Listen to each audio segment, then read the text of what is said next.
Urashaka amakuru mashasha meza kandi agezweho? Fyonda subscribe kuri Ami Show TV. Amasanamu meza akoze ku binga budasanzwe. L trending iriho ku bwanyu. Barindwi mwifuza indirimbo zikoze ku binga bwa none. Good mixing and mastering. Ghana Key Records. RTB with the key to success.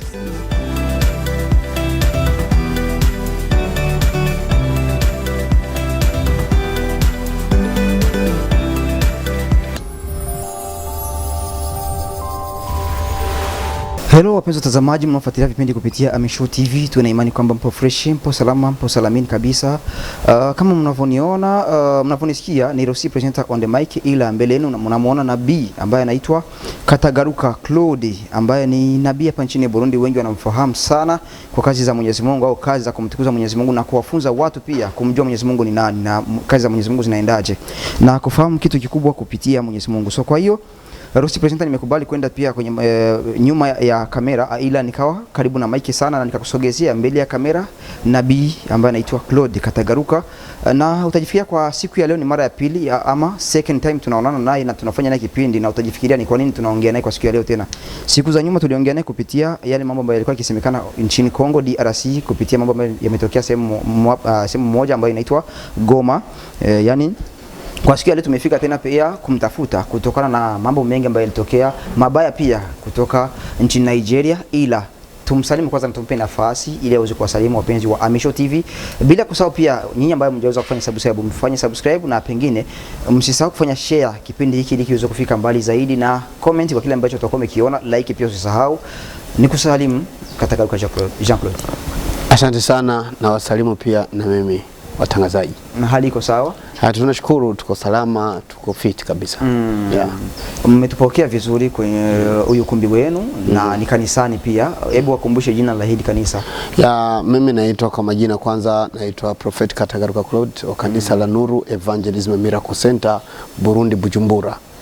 Okay, hili kanisa umeongea linaitwaje? Nuru Evangelism Miracle Center. Mtu akisikia nuru ni kitu ambacho kinang'aa. Yes, ni kabisa. Okay, kanisa hili linang'aa. Linang'aa, ngare sisi zinapendeza, nzuri kabisa. Na waga mara nyingi watu wakifika hapa wanaongea eti walikuta na miujiza mingi sana hapa. Kwa sababu nuru lipo, kwa sababu Biblia inasema kwamba nuru ni Yesu Kristo. Maana yake ukishaingia ndani ya Yesu lazima ukutane na neema kubwa. Asante sana. First time tumekuja hapa na tulizaga kuongea kuhusiana na kitu ambacho kimetokea Kongo Goma, ni volcano. Ilifanya mambo ambayo sio mazuri na kuharibu kitu kikubwa, vitu vingi sana nchini Kongo.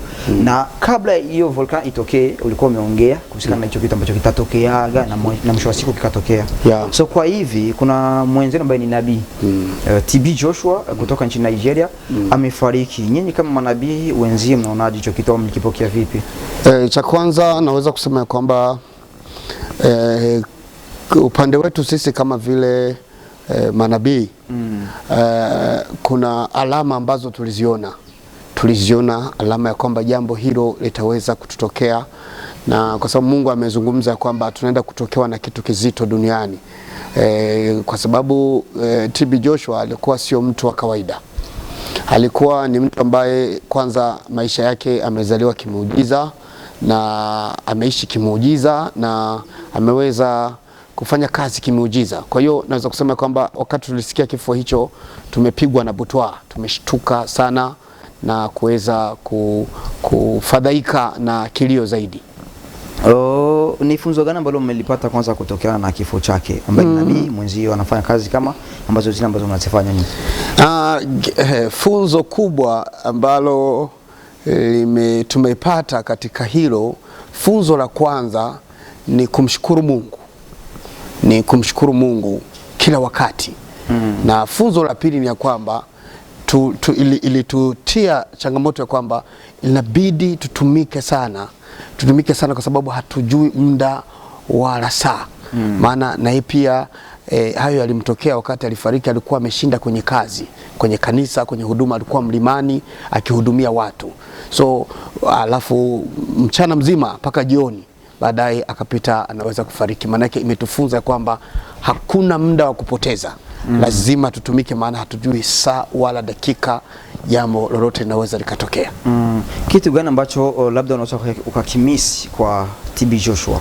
Mpaka sasa kumisi in my life, ndani ya maisha yangu yote ni vingi sana ambavyo naweza kumisi. Cha kwanza naweza kumisi ni kwamba the time nilikuwa Nigeria, niliweza kufika huko na nilimisi sana, nitamisi sana kuhusu kwanza utendakazi wake kazi, cha pili upendo wake, cha tatu ukaribu wake na Mungu. Ukaribu wake na Mungu. Cha tatu ambacho naweza nikakimisi kwake zaidi, nimejifunza mambo mengi kutokea kwake. Ambacho nimejifunza kikubwa ni ya kwamba dunia hata ifanyeje au iseme nini, wewe focus kile chenye Mungu ametaka ufanye. Kwa sababu ni mengi ameyapitia, lakini alifocus kile ambacho Mungu aliweza kumtuma kufanya. Yes, kama hivyo ulipata fursa ya kuelekea nchini Nigeria na hatufahamu labda kipindi ulikuwa Nigeria ulipata fursa kukaa naye hata dakika 5? Haikuwezekana. Fursa haikuwezekana kwa sababu wakati huo mimi nilipofika palikuwa hali ya naweza kusema kwamba ya kutokuwepo kwake. Kutokuwepo, lakini niliweza kupata fursa ya kuweza kufika katika maeneo ambapo Mungu anafanya kazi pamoja na yeye sehemu hiyo. Alafu pia kuna watu kwenye kazi tofauti ambazo zinafanyika hapa duniani hapa, kwa watu tofauti. Kuna kile kitu ambacho unakuwa unakiona labda mtu anafanya kazi ambayo mimi naifanya, ila kuna kitu ambacho kikitizama kwa mtu fulani unasema mimi naiga kitu fulani kwa ule. Kitu gani ambacho Katagaruka Claude anaweza kusema labda nimekiiga kwa TB Joshua? Nimeiga mambo mengi kwa sababu kwanza naweza kusema ni spiritual father, ni baba. Naweza kusema ni baba, wakubali wakatai, but ni baba, kwa sababu leo hii manabii wengi kizazi hichi wengi wako na kile ambacho wameiga kwake, na wengi leo hii wako na kile ambacho kimetoka kwake. So ndo sababu naweza kusema ya kwamba yeye hakuwa mtu wa kawaida, alikuwa ni mtumishi wa Mungu katika kiwango cha juu sana, ambapo Mungu alimweka katika kiwango cha juu ili aweze kuja kusaidia watu na kuweza kulea karama za watu na kuweza kuwa kama vile mwalimu na kuweza kuwa kama vile naweza kusema mtu ambaye watu wataiga kwake kitu gani kizuri chenye kinafaa kwa ajili ya Mungu. Yes. Manabii waga mnapita kwenye mambo mengi sana tunafahamu, na tutakuja kuongea hilo swali. Ila kwanza kitu kimoja, mlijaribu kutizama nini ilimsababisha mpaka kufariki? Kwanza tukisema kitu ambacho kilichosababisha yeye kufariki, jambo ambalo liko wazi, kwa sababu kuna baadhi ya maneno aliyozungumzia mwenyewe. Na yale maneno aliyozungumzia mwenyewe ni ya kwamba tayari alikuwa ameshaongea na Mungu kuona ya kwamba wakati wa kupumzika umefika. Cause kawaida manabii kabisa, wale manabii wa Mungu mara nyingi kama wote wakati wa kuondoka kwa huwa wanajua kwa sababu kuna alama zenye wanaona na kuna yale ambayo Mungu anaongea na wao. Ndio sababu many times manabii wote kuondoka kwao kulikuwa na alama, kulikuwa na yale waliacha wanasema before waondoke. Na yuko na yale ambayo baadhi ya mambo ambayo aliacha anasema. Mfano hii amefanya, kuna program alifanya tariki 3, ya tariki 5 alikuwa mlimani. Kuna maneno yenye amesema, aliweza kusema kwamba kuna maneno ameweza kuzungumzia kusema kwamba tutaonanaga kwa wakati mwingine. So tutaonanaga kwa wakati mwingine ambao Mungu atatayarisha. So iko na alama nyingi watu wanazungumzia, na alifanya maombi ya kuombea wagonjwa India. Ilikuwa tariki 1 kama sahau kama 2-3 hapo. Na wakati alifanya hiyo huduma aliweza kuchukua kijana ambaye ni evangelist pale anaitwa Rasin, na dada mwingine pale mzungu. Wakati kwa naombea watu kwenye screenshot aliweza kuwashika mkono, anawashika mkono wanaombea watu, wanashika mkono. Ilikuwa na alama inamaanisha, kwa sababu ni jambo lilikuwa limetendeka mara ya kwanza. Ni ya kwamba ilikuwa inamaanisha kitu ya kwamba na kuachia nguvu fulani, nguvu ziko ndani yangu ziweze kuingia ndani yenu kwa ajili muweze kubakia salama na kuendeleza kazi. Yes. Alafu pia kwa watu ambao wanafuatilia sana mambo ya Mwenyezi Mungu kama manabii, waga wanapitia kwenye changamoto nyingi sana. Ni changamoto zipi ambazo ulizipitia wakati ulianza karia yako ya unabii? Ni kitu ambacho hata siwezi kuongea, because sometimes the time nikitaka kufikiria about the past aliyopita huwa inaleta hata sometimes huzuni sana. Huzuni inaleta ni nini? Naweza kusema huzuni inaleta ni nini? Kawaida dunia hii, dunia inahitaji manabii ili iweze kuwa salama. Na dunia inahitaji picha, yani inahitaji mwangaza. Mkirundi wa vugumucho. Ndio. Ili iweze kuona inaenda wapi na inatoka wapi. Lakini kwa sababu leo dunia, kuna ufalme mbili duniani, kuna ufalme wa giza na ufalme wa nuru. Sasa ufalme wa giza haupendi kuona presence ya manabii, kwa sababu manabii wanapatia watu mwangaza wa Mungu, kile Mungu anasema. Kile Mungu anasema na kile Mungu anataka. But kuna watu ambao hawataki kusikia kile Mungu anasema na hawataki kusikia kile Mungu anataka. Wako wanafanya kazi na kazi ambazo wako wanazifanya leo zinatikisa dunia. Zinatikisa dunia kwa sababu gani? Wako wanafanya kazi zenye ziko zinazirika kwa uwezo mkubwa. Zenye ziko zinasaidia watu wengi kwa uwezo mkubwa. Sasa na wamekuwa na ile, wamepewa revelation, ufunuo wanasema. Wamekuwa na ufunuo wa kutoa watu katika ujinga. Nikikupa mfano ujinga wa kwanza. Leo tulikuwa tunajua kitambo, many years ago, miaka iliyopita, kulikuwa na watu ambao walikuwa wanajua kama kuokoka ni mateso. Na walikuwa wanajua, wakisikia mtu familia ameokoka wanasema basi huyu anaenda kuteseka. Many years ago kuna watu ulikuwa ukienda zaidi vijana akienda kuchumbia msichana, familia inasema mtakula Biblia. Maana walikuwa wanaona tu kama mtu ambaye anatumikia Mungu ni mateso. Lakini kupitia ufunuo wa manabii, ule ufunuo wa manabii katuonyesha kwamba hayo wanayoyasema sio ndio vile Mungu alivyopanga. Na leo hii sasa unajikutana leo vijana new generation, vijana leo waliookoka wanapendeza, wako smart, wanatembeza magari mazuri, wanajenga manyumba mazuri, ukiwaona unavutia. Unaona, just inakuwa tofauti na vile walivyotarajia. Ukiangalia leo wasichana waliookoka wanavaa, wanapendeza, wana heshima kubwa sana. Iko tofauti. Ukiangalia zamani hapakuwepo viongozi wa kizwa walokole. I am telling you, nataka unambie about history here. Hapa kwetu unaweza kunipatia hesabu za viongozi ambao walikuwa kwenye ngazi za juu wenye walikuwa wameokoka, walikuwa warokole? Hapana. Ilikuwa ni dini zingine. Lakini leo hii wamejaa. Leo wamejaa. Na sio hapa kwetu peke yake. Ukitembea hata hizo nchi za nje, ukiangalia kama Amerika, Trump alikuwa ameokoka. Alikuwa mtu ameokoka. Ilikuwa ni kitu yenye, ndio sababu leo dunia inatikisika, inaogopa. Inaogopa kwa sababu imeona nuru ambayo haikutarajia. Ukitembea nchi kama example, ukiangalia Tanzania, ndio alikuwa mkatolika Magufuli, but alikuwa mkatolika ambaye pako wakatolika ambao unakutana wako na ile wanaita charismatic, yani example na kupatia mfano. Alikuwa mkatolika lakini alikuwa sana ndani ya wokovu, kwa sababu alileta uamsho.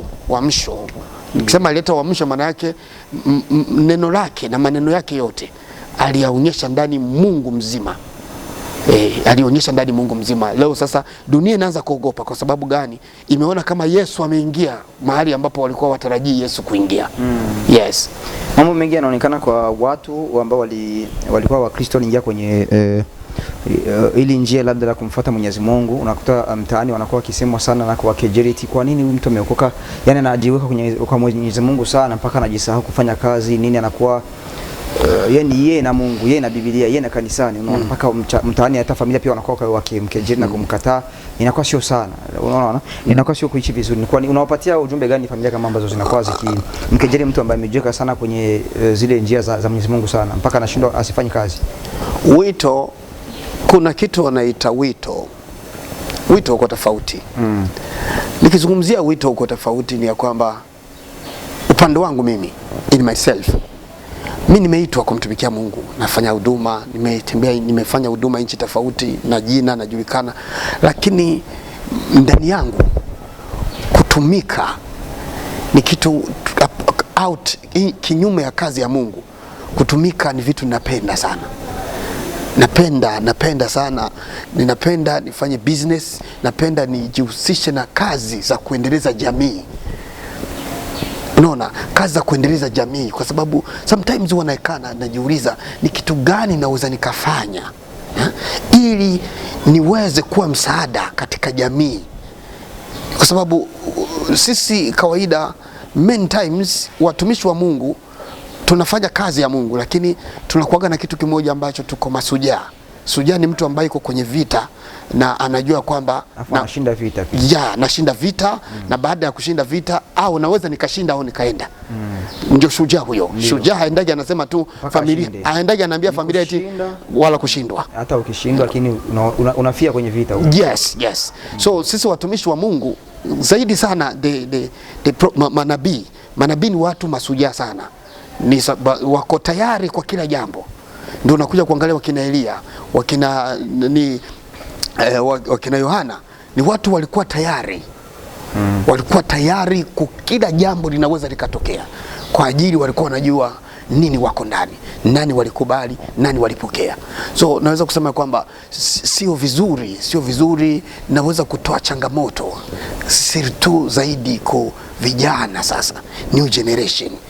Vijana na wengine wote, naweza na hata watumishi wa Mungu, ita depend na wito wake, kwa sababu wito ni kitu kiko tofauti. Kwa sababu leo kuna mtu anaweza kaacha kazi kwa ajili ya wito amepewa na Mungu, na kuna mtu mwingine anaweza chukua utajiri wake akatolea Mungu kwa ajili ya wito aliopewa na Mungu. Unaelewa? So nazungumzia kwa sababu ni kwa sababu ya maandiko. Nikisema ya kwamba wito ni umoja, nitakuwa niko nasema uongo, but wito unazidiana. But ule ambaye iko na wito, mwenye hana ile wito, naweza nikamshauri kwamba ni vyema atumikie Mungu na afanye shughuli zingine. Ni vyema uwe uko kanisani, uwe na muda wa Mungu, kwa sababu Mungu mwenyewe anasema nitabariki kazi ya mikono yako. Unanielewa? Mungu anasema nitabariki kazi ya mikono yako. Naweza nikashauri kwamba ni vizuri kivyangu kwa ajili tuweze kuwa na history kwa ajili ya jamii. Leo hii unajua wakati uko utegerezwa kuba umuntu w'akarorero, ndio mumuryango na unakuwa mtu mfano katika familia na jamii uliotoka ndani, hata kijiji ulichozaliwa ndani. Watu waweze kuwa na maigizo, kile ambacho wanaweza kuigiza kwako, kusema kwamba kulikuweko mtu fulani na huyo mtu amefanya mambo makubwa. Leo hii tuko tunazungumzia concern about TB Joshua. TB Joshua leo anakumbukwa na dunia kwa ajili ya nini? Alifanya kazi ya Mungu na akafanya kazi za kusaidia community, raia na wananchi. Kwa hiyo inatubidi tusimame, watu ambao waliokoka, watumishi wa Mungu, itadepend na wito wao. Zaidi sana watumishi wa Mungu, hapo siwezi kugusia kabisa. Ndiyo. Kwa sababu ya wito ni kitu kikubwa sana.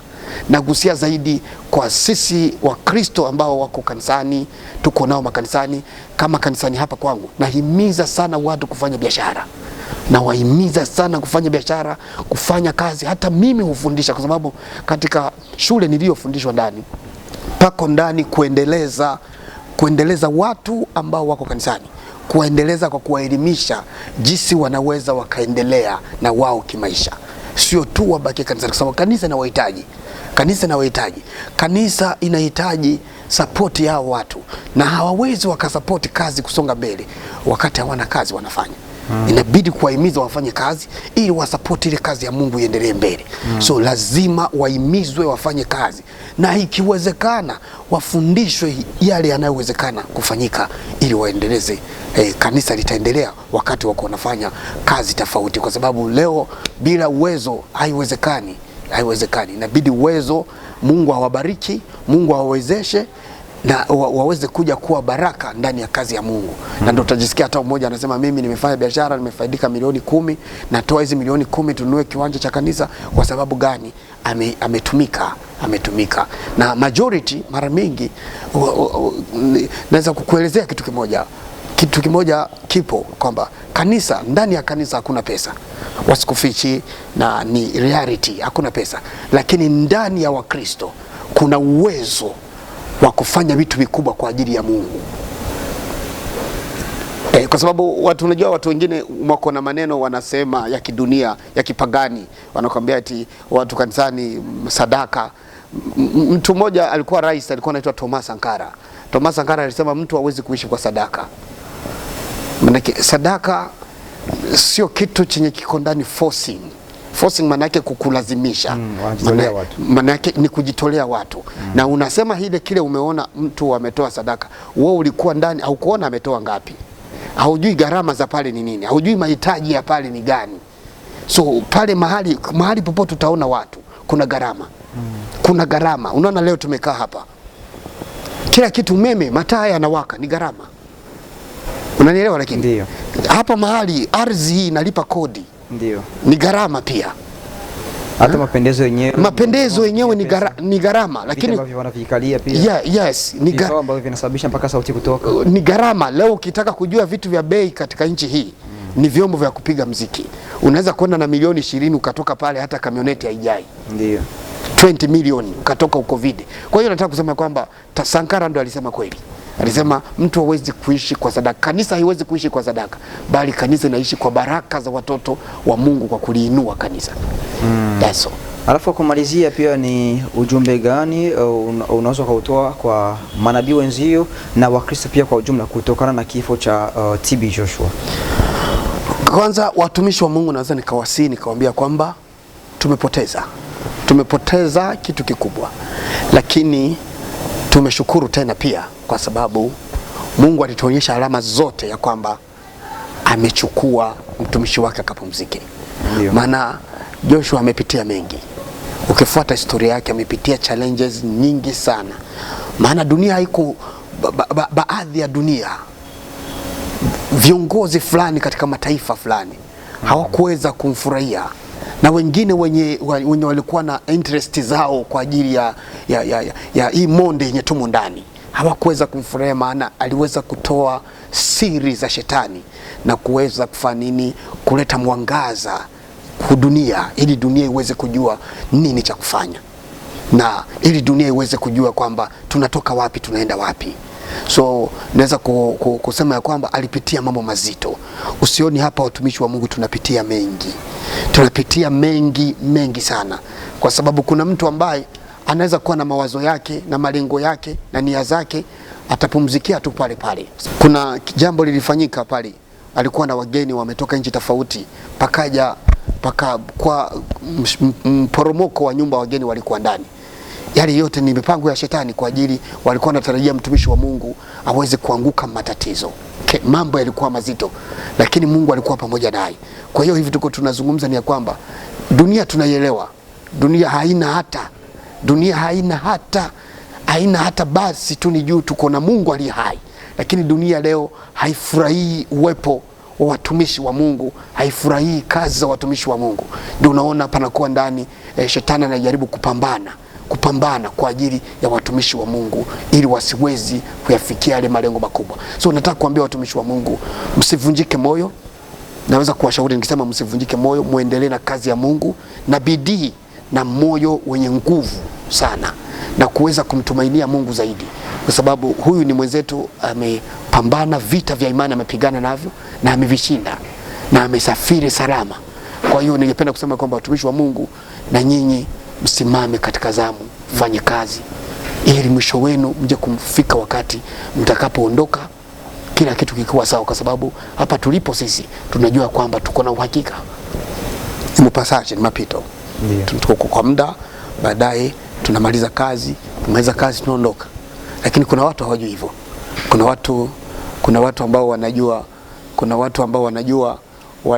watu ambao wanajua watende mabaya, wafanye haya, wanajua tu, wao hawawazi kama kuna kwenye wanaelekea. Lakini sisi tuko na siri ambayo inazidi siri zote. Ni ya kwamba tuko na siri moja ambao wapumbavu hawajaijua. Ni ya kwamba hapa tulipo tuko kwa wakati, kwa muda, na tunatumika juu tuko na kwenye tunaenda kulipwa. So hilo ndio kitu kikubwa, na kuambia Wakristo wote kwamba tumepoteza, dunia nzima imepoteza, kwa sababu dunia nzima ilikuwa ikiteremkia hapo kwenda kutafuta msaada. Wagonjwa walipona, wenye matatizo walipata msaada, maana tumepoteza. Kwa hiyo tunajitia moyo, na nikitia watu wengine moyo, na zaidi sana nikitoa pole katika taifa ambalo limetokea ndani hilo janga. Ni taifa kubwa sana, na nikitoa pole sana kwa ajili ya muungano ya manabii duniani ambao wamepoteza nabii mmoja katika baadhi ya manabii ambao tuliotumainia sana hapa duniani. So tunaomba Mungu atusaidie, kwa sababu mahali tuko tunaelekea kwa hatua hadi hatua. Biblia inasema Mungu anatupeleka kwa hatua, Mungu anatutoa kwa utukufu hadi utukufu mwingine. Tunaelekea katika utukufu huo, na zaidi tutafika, kwa sababu Elisha na Elia alipoondoka alimwachia Elisha neema kubwa, na akaendelea vizuri. Na tunaamini kwamba mambo yote yataendelea vizuri. Tukupe time kwa neno la mwisho, kwa kuambia watu labda kitu ambacho walikuwa hawakifahamu kwa Katagaruka plot. Kitu ambacho hawakifahamu ni kikubwa sana. Naweza kusema kwamba kitu ambacho hawakifahamu ni ya kwamba nabii, kuna nabii katika taifa hili letu. Kuna nabii ambapo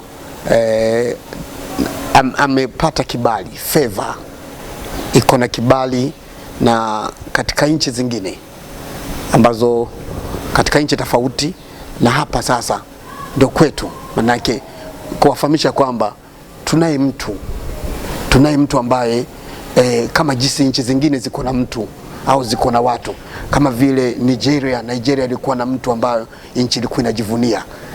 Unaona, ilikuwa inajivunia kwa sababu watu wengi walikuwa wanatoka. I remember the time nilikuwa nimesafiri, nilienda pale kuomba visa kwenye embassy yao, ilikuwa $170 kupewa visa. So na nimekutana watu wengi sana, tukikutana huko kwenda kuomba maprogramu za maombi kadhalika, watu kutoka nchi tofauti. Nataka kuzungumzia kwamba leo tuko tunazungumza hapa tulipo. Nafikiria mnaona hapa tulipo leo, Mungu ametujalia neema ya kwamba hapa katika kanisa letu la Nuru tumepata watu wanatoka nchi tofauti, wanatufuata hapa, wanakuja kutafuta msaada kwa nabii nchi tofauti. Wengine tunakuwa nao, tunawasiliana kwenye njia ya simu, wanapata ukombozi, wanaendelea vizuri. Kwa ajili ya nini? Kuna neema. Maana yake ni inabidi sasa nchi yetu ijue kwamba na sisi tuko na mtu leo ambaye Mungu huko tunakoelekea atakuwa nchi yetu pia itapata wageni wengi, itapata the visitors wengi ambao wataweza kufanya nini? Kututembelea kwa ajili ya kuja kukutana mtumishi wa Mungu, kutafuta msaada kwa mtumishi wa Mungu. Hiki ndio kitu ambacho watu wanahitaji kuelewa. Maana kupata nabii mwenye anafuatwa na watu kutoka nje ya nchi ni utajiri kwanza ndani ya nchi yetu. Kwa sababu kama mfano watu tunapata wanatutembelea sisi, wanatoka nchi tofauti, wanakutana, anachukua lodge, anachukua hoteli, atalipa, atakula, atateremka hapo kwa ndege, atachukua taxi, atatumikisha uwezo fulani, ile pesa inafanya nini? Inaingia hapa kwetu. Hilo ndio jambo ambalo hatujalielewa.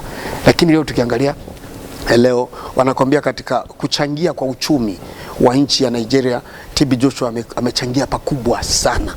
Kwa sababu kama anaweza kuwa palikuwa panaingia hata watu 300 kwa siku per day, 300 people per day, na hao wamelipa visa kuingia, na hao wamekuja na pesa, kwa sababu pale watakula, na kila mtu alikuwa na uwezo wa kubakia pale wiki moja.